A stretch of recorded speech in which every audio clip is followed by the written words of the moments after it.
बेटा तुझं पोरगा आहे, तुझा बाप होता तेव्हा मी दमलो नाही, प्रत्येक संस्थेवर काँग्रेसचा झेंडा होता. तुझा बाप आकाश फुंडकर भाऊसाहेबांचा आणि मुंडे साहेबांचा छावा आहे.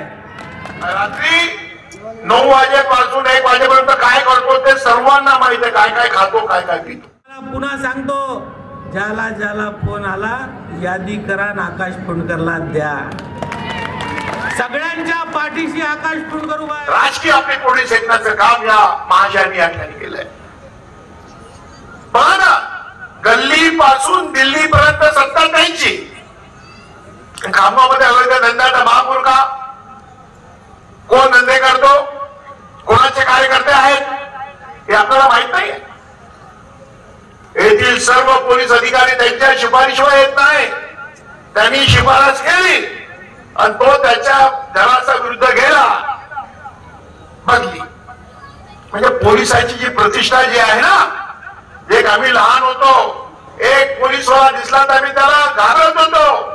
आमच्या घरामध्ये काही झालं तर आमची आई सांगत होती पोलिसांना बोलेल. आज त्या पोलीस त्या ठिकाणी ड्युटी देतो व त्याच्या बाजूला मोठ्या प्रमाणामध्ये मटका, जिवा, दारू ही विकली जाते. तोमर साहेब आम्ही काय करायचं? आमचे अधिकारी लाचार आहे आणि जो त्याला विरोध करतो त्याची बदली. म्हणजे तुमच्या त्या माध्यमातून लालसापोटी आपला परिवार बर्बाद होतो, पैसे त्याचे जातात.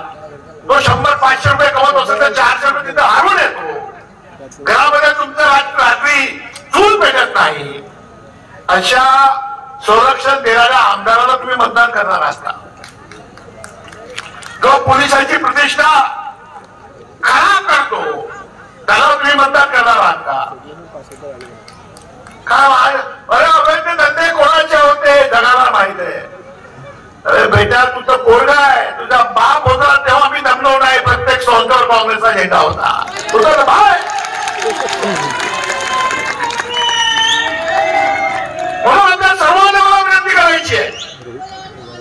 आता तुम्हाला सर्वांना अनुभव असेल, त्याला तुम्ही भेटायला घेत असाल तेव्हा 12 वाजेपर्यंत तो पडच नाही पडता.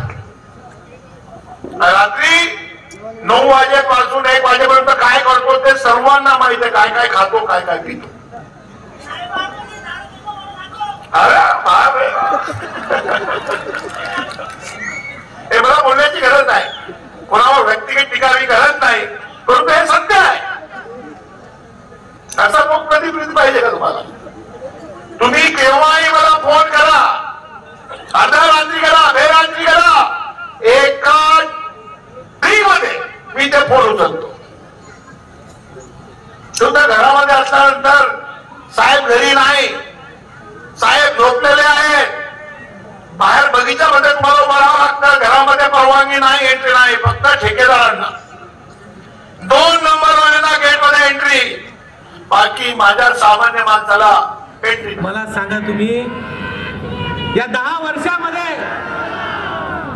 वर्षामध्ये माझं चॅलेंज आहे विरोधकांना. मी या क्षेत्रात काम केलं नाही, मी त्या क्षेत्रात काम केलं नाही, असा एक आरोप तुम्ही करू शकले नाही, एक उदाहरण तुम्ही देऊ शकले नाही. या गेल्या 2 महिन्यात सुद्धा तुम्ही हे म्हणू शकले नाही की आकाशने हे काम केलं नाही. अरे हा आकाश फुंडकर भाऊसाहेबांचा आणि मुंडे साहेबांचा छावा आहे.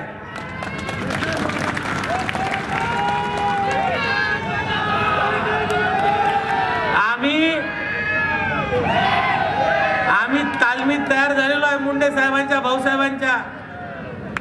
आम्ही कधीही खामगावला डाग लागेल असं आयुष्यात मी कधी काम करणार नाही. खामगावच्या कोण्याही व्यक्तीला मान खाली करावं लागेल असं मी कधीच काम करणार नाही. मी उठणार नाही, मी मातणार नाही, मी घेतला वसा टाकणार नाही. सानंदांनी काय केलं? महिलांवर गुन्हे दाखल केले, अल्पवयीन मुलांवर गुन्हे दाखल केले.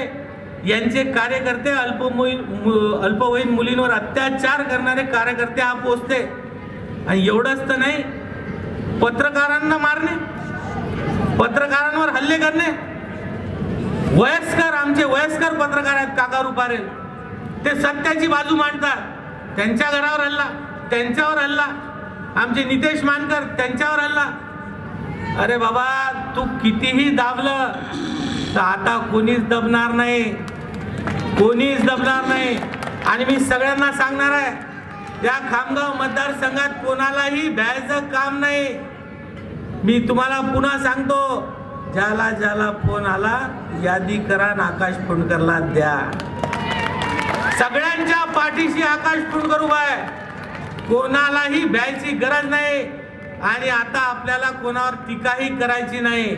आपलं काम आहे ह्या सभेतून उठलं की आपापली मतपेटी इतकी भरा मतांनी, इतकी कमळांनी भरा की हा डबल काल्या रोग खामगावला लागायला, हा काळा डाग है.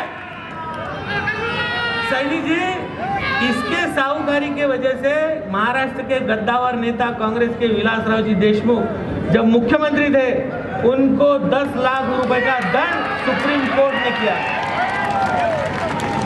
ये हमारे मतदार संघ को लगा हुआ काला दाग है, ये काला रोग है.